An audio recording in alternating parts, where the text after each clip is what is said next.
94 Walf Sénégal dellu si di leen siyaar di siyaare mboolem képp ko xam yaa ngi topp sunu site bi di 94 Walf Sénégal seen analyse chronique yoo xam ne dañ leen koy defal saa su nekk ci réew mi ak bitim réew ñu ngi leen di jaajëfal ñu ngi leen di siyaar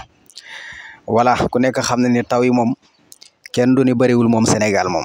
voilà garab moom day xëcc taw moom macha allah comme moom naataange la ñu bëgg te climat bu baax lañ bëgg te dañoo bëgg a bokk ci réew développement yi nga xam ne ni dañuy taw ci fukki weer ak ñaar wala fukki weer ak benn nga xam ne seen réew day naat waaye nag dafay ànd ak seetal dafay ànd ak tamit wax dëgg yàlla defar waaw ndax xam nga ay taw moom ay climat moom dafay ànd ak dëkk bu set voilà gis nga ko ba tey rek lii nag moom ba fii may wax ak yow nii ci liggéeyu 50 ans bi la voilà ndax 50 ans bi ñu weesu ba 21e siècle bii ñu toll tey jii Bassirou Diomaye Faye ak Ousmane Sonko aaye ci ñu teg seen gouvernement fekk fi loo xam ne depuis 50 ans waroon nañ ko voilà programme bala ñuy agsi ci 21e siècle bi mooy ñi fi jotoon a jaar yooyu ndax boo xoolee tey ñi fi jotoon a jaar bu fekkoon tey jii defaroon nañ ay canal yoo xam ne nit xaj na ci biir nga xam ne canal yooyu noonu fu ndox mi ñëwee versé wu ji dem nga xam ne mën naa fanaanee taw yendoo taw xëy fanaanee taw yendoo taw voilà boo xëyee doo gis dara ndax lu ñëw ndox mi dégagé wu dem waaye gis nga ko ayo lii day wane rek maanaam kan ñu fi jotoon a jaar maanaam ñoo tardé réew mi loolu la mooy dëgg parce que tey jii ndox mi heure bi waroon naa fekk voilà ñuy wax yeneen i programme mooy maanaam ndaw ñoo xam ne ni dañ leen defal ay formation defal leen formation lan technocrate wala ingénieur ci loolu la ñu waroon a toll tey ñoom Ousmane Sonko Bassirou Diomaye Faye foofu la ñu waroon a fekk réew mi tey jii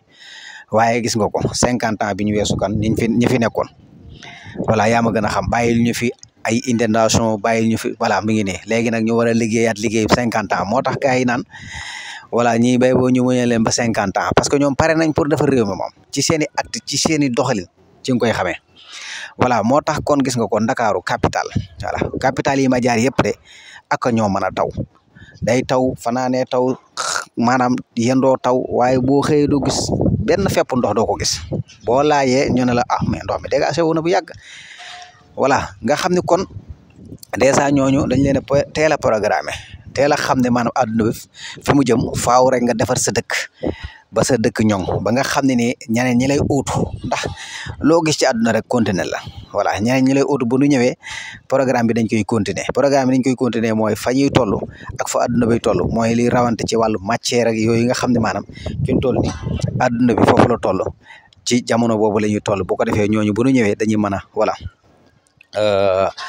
am loo xam ne danañ ko mën a teg ci loxoy ani waaye bu fekkee dañoo bëgg a delluwaat ginnaaw bëgg a defar canalisation yi bëgg loolu liggéeyu 50 ans la kan yaakaar na ni li ndaw ñuy wax saa su nekk naan ñii moom